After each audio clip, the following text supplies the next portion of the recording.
మన చిన్నప్పుడు మన అమ్మ వాళ్ళు పిండి వంటలంటే దసరా, దీపావళి, సంక్రాంతికి చేసేదబ్బా పెద్ద పిండి వంటలు. ఇక ఇప్పుడు మనం ఎలా తయారయ్యామంటే మన పిల్లల కోసం పెద్ద పిండి వంట అయినా ఎమ్మటే చేయడానికి రెడీ అయ్యాము మనము ఇప్పుడు. ఇక మ్యాటర్ ఏందక్క నువ్వేం చేస్తున్నావు అని మీరు అడిగితే గర్జలు చేస్తున్నాబ్బా. నాకెప్పటి నుంచో తినబుద్ధి అవుతున్నాయి గర్జలు. ఇక పిల్లలు వంకన ఇంట్లో చూస్తే స్నాక్స్ లేవబ్బా. పిల్లల వంకన మనం కూడా గుమ్మేయొచ్చని గర్జలకైతే ప్రాసెస్ స్టార్ట్ చేసినబ్బా.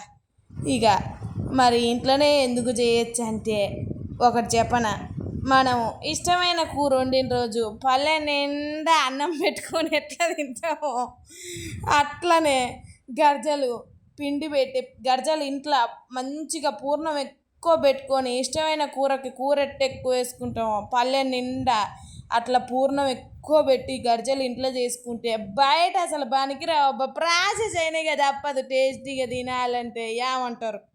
ఏమంటారు అంతేనా కాదా చెప్పండి నాతో ఖచ్చితంగా కామెంట్ బాక్స్లో. ఇక వీడియోలోకి వెళ్ళిపోతే ఇక ఫస్ట్ అయితే పల్లీలు వేయించుకొని అట్లా పల్లీలు వేయించి అవి చల్లారడానికి పక్కన పెట్టాలబ్బా. పెట్టి ఈలోపు నేను బెల్లం, చక్కెర, కొబ్బరి వేస్తా కర్జలకి. నేనైతే ఇట్లా చేసినబ్బా, బాగుంటాయి, సూపర్ ఉంటాయి అబ్బా టేస్ట్ ఇట్లా చేస్తే.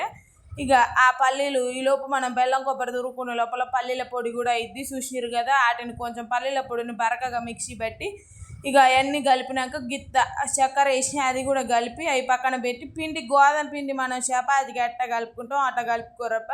కానీ పూరి పిండి వాడండి, పూరి పిండి అయినా మైదా పిండి అయినా గోధుమ పిండితోటి కొంచెం మెత్తగా వస్తాయి అన్నమాట గర్జలు, అందుకు క్రిస్పీనెస్ రావు. ఇక మ్యాటర్ ఏంటంటే వాటిని అట్లా కలిపి పిండిలో ముంచి అట్లా దాల్చుకొని ఆ పూర్ణం చూసిర్రా పొట్ట నిండా పెట్టాలబ్బా, పళ్ళ నిండా మనం అన్నం పెట్టుకున్నట్టు అట్లా పెట్టి చుట్టూ కొసలకి చేయించినాక అట్లా వాటర్ వేసి ఇక గర్జల పిండిలో పెట్టి అట్లా వచ్చుకుంటే తిరిగి వస్తుంది అబ్బా షేపు. అట్లా వచ్చిన వాటిని నూనెలో మంచిగా ఇక చూసిరుగా ఆ కలర్లో వేయించుకొని మంచిగా ఇక ఎంజాయ్ చేయరబ్బా. సూపర్ ఉంటాయి అబ్బా. నా గర్జలు అయితే మామూలుగా రాలేవు, ఎక్సలెంట్ వచ్చినాయి. ఇక ఇంకెందుకు లేటు, మీరు కూడా వీడియో పూర్తిగా చూసి మంచిగా గర్జలు చేసుకొని కుమ్మేయరబ్బా. ఇంకేమంటారు, ఒక లైకు, ఒక షేరు, ఒక సబ్స్క్రైబు షేర్ విష్ణు ఈశ్వర్ వ్లాగ్స్ని. ఇక ఇంకేంది రెడీగా. Okay friends, bye.